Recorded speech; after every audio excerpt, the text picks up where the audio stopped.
সহজ ও ঝামেলাবিহীন ও স্বচ্ছ ভ্যাট ব্যবস্থা গড়ে তোলার তাগিদ দিলেন অর্থ উপদেষ্টা ডক্টর সালেউদ্দিন আহমেদ। আহ্বান জানালেন কর দেয়ার বিপরীতে করদাতারা যেন সব ধরনের সেবা পান সেটা নিশ্চিত করারও।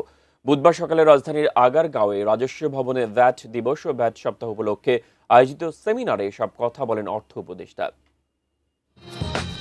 পণ্য বা সেবা কিনতে ভ্যাট দেন জনগণ, আর সেই ভ্যাট সংগ্রহ করে সরকারের কোষাগারে জমা করেন ব্যবসায়ীরা।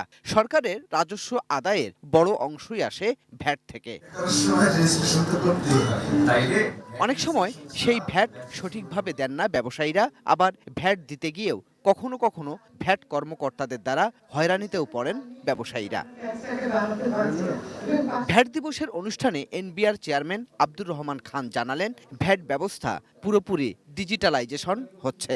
উদ্যোগ নেওয়া হচ্ছে ভ্যাট নিবন্ধন বাড়ানোরও। আমার বিবেচনায় ভ্যাটের মতো একটা সহজ জিনিসকে আমরা যে জটিল করেছি, এটাকে আবার সহজ করতে হবে, এক নম্বর।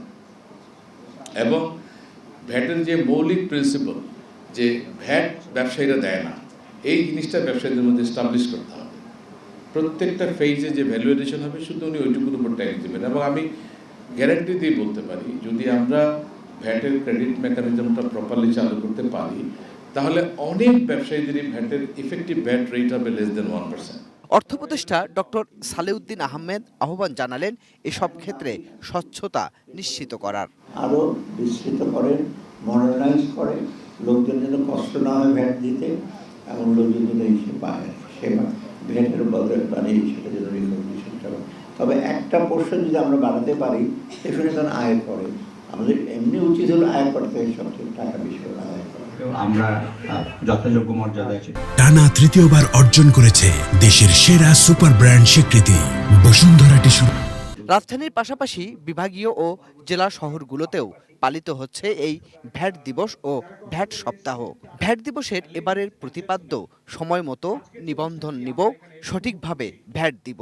ভ্যাট নিবন্ধন বাড়াতে মাসব্যাপী চলবে এনবিআর-এর বিশেষ অভিযান। এবার টার্গেট 1 লাখ নতুন নিবন্ধন। বর্তমানে এই সংখ্যা প্রায় 6.5 লাখের কাছাকাছি।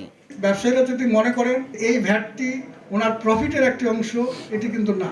গোলাম কাদের রবু, এটিএন নিউজ, ঢাকা।